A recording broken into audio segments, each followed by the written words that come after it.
My name is Lupa. And I'm Claire Irie.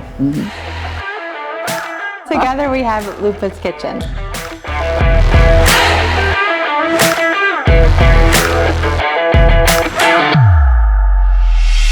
I've been involved with natural foods for many years, and so actually that was the name of a kitchen in which I worked before this one, and I had a name tag on the door that said Lupa's Kitchen, so it transferred to this new.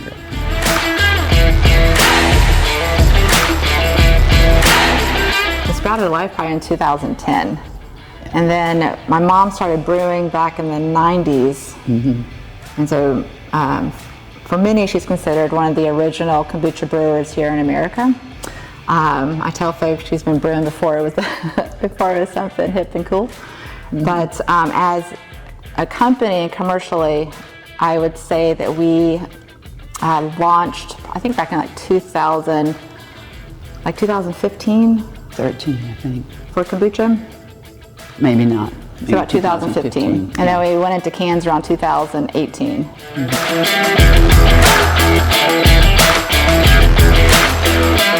I love it.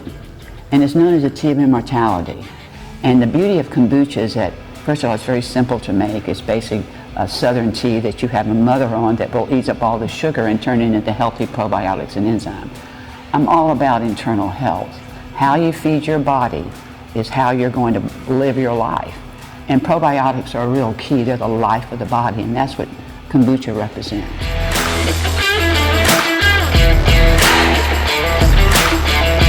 Yogurt is a type of bacteria that will only stay in the gut one day. So it comes and leaves the gut each day. Kombucha is a type of probiotic that will actually nourish the gut. And so that's why it's different. Yogurt is a cooked product, whereas kombucha is more of a live product.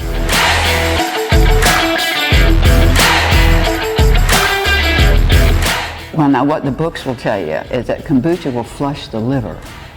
And so that's one of the main benefits of kombucha, that it flushes your liver of toxins. And I will say this too, probably within 45 minutes you're going to go pee. So that's just how it goes. So it's going to flush things out.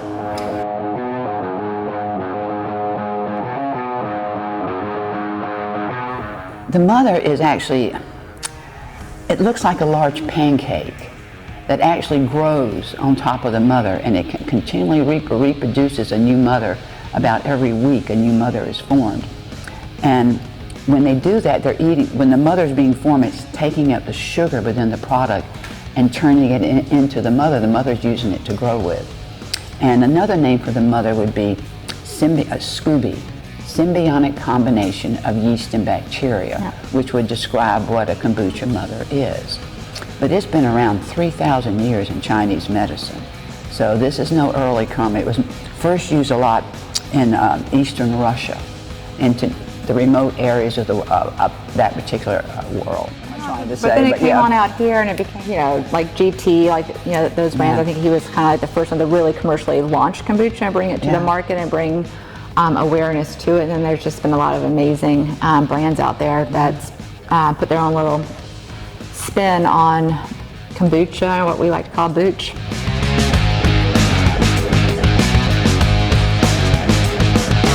So we have our flavor and profiles of kombucha they're inspired by the Caribbean. And so my parents moved us there back in the 80s? 1990. Okay, right. But we were both involved with a lot of natural health. And I recognized back then a lot of the talk was how good kombucha was for AIDS patients because it increases their T cell count. And so being in the health food world, that attracted me because back in the 90s, that was a big deal going on. And so, but then, going to Jamaica and learning to make how simple. Someone just sent me a mushroom and actually wanted me to keep her two boys who were just got out of rehab. And when you take the boys and I'll give you the kombucha mushroom, I said, thank you for the kombucha mushroom, but I don't want your boys. I got 3 girls. I don't need this. And so then I just started making it. I'd go around to the bars on Friday afternoon and collect all the old rum bottles, go home and clean them up, and that's what I would bottle in, and because they gave them to you free. So And that's how it started. I'd make up about 6 gallons. We have a large family. We'd pretty much drink through a lot that week, or I'd barter some. Because, you know, my husband worked hard, and he could sit down and drink a liter of kombucha and just be all right. So it's going to vary. Yeah, depends on how much you make it. Well, yeah, so my mom, you want to talk a little about home brewing? And then I'll talk about home brewing. Yeah. I started out with maybe 6 gallons. I actually, someone sent me a kombucha mushroom while I was living in Jamaica, and I just started making kombucha for us, and then I started trading it with my neighbors for cabbage or even a big watermelon. It helped people out. It helped their arthritis in their knees, so they came back for more.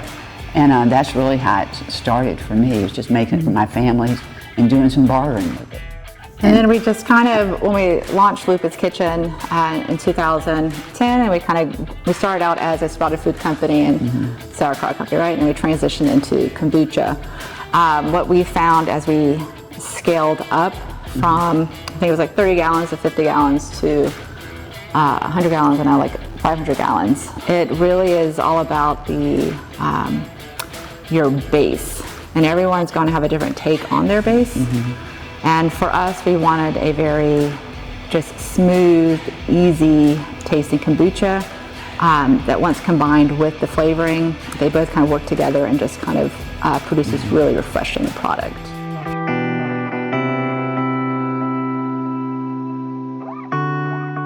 Well, that's what it's been. It's been a healing, because it has not been easy.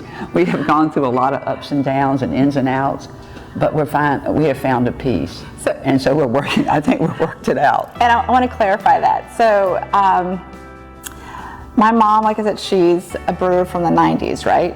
And so with anything so traditional as kombucha, when there's change, that there's always kind of a moment of like, are we doing the right thing? Are we going the right direction? Are we honoring, you know, my goal is to honor my mom's legacy, right? So like she taught me her methods of brewing, and then I'm putting that into, you know, what is known as Lupa's Booch today on the market. But I'll just say that it's just been a journey. Yeah, it has. And it's with any type of partnership, you just gotta learn to listen to each other and respect it, and keep the goal in mind that you want to produce a really good product, and you want to partner up with folks that produce a really good product, and that's another reason why we love AFP. Like, it's a win-win for us.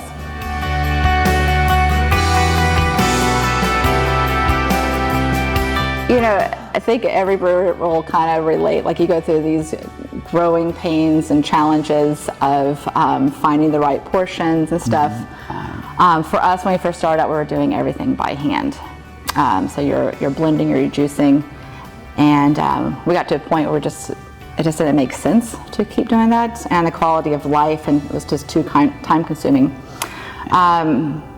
I want to say that I found Alex on the website of KBI, and that's the aseptic fruit purees, and they have just changed our life. And they've also produced a very consistent flavoring profile for all of our products.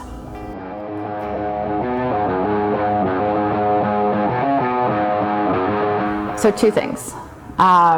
One, the flavor, like I said, it's true to what they're selling, right? So it doesn't have like some can have like an off taste to it, right? But you know, the passion fruit literally tastes like passion fruit. Like, it's not so sweet. The raspberry is nice and tart, real pretty pink color. The ginger is true to but ginger is kind of like a little bit of fire in your mouth. But the other thing was their customer service. It was absolutely outstanding.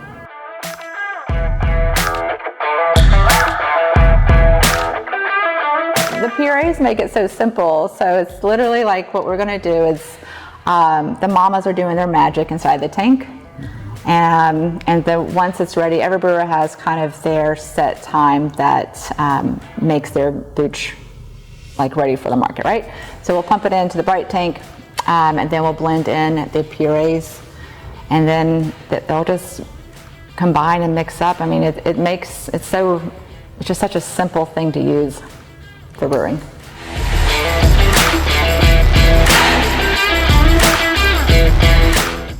Yeah, absolutely.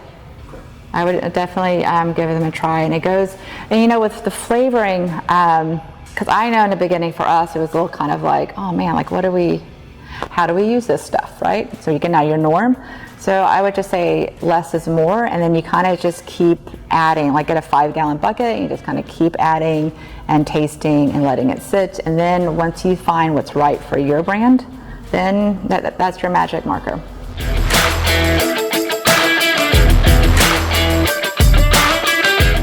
I'm pretty excited about ginger. Like, that was our main kombucha that kind of launched us out, and I've been searching for a ginger, I don't say ginger substitute, but something that would help us scale up. So when I found out that AFP coming out with the ginger puree, I was like, heck yeah, sign us up. Outside of the ginger, the passion fruit's delicious. I mean, all their stuff's great.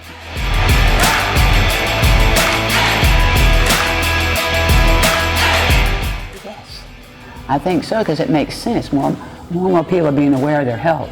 And kombucha isn't excellent for your health. It's not made out of anything artificial, no colorings.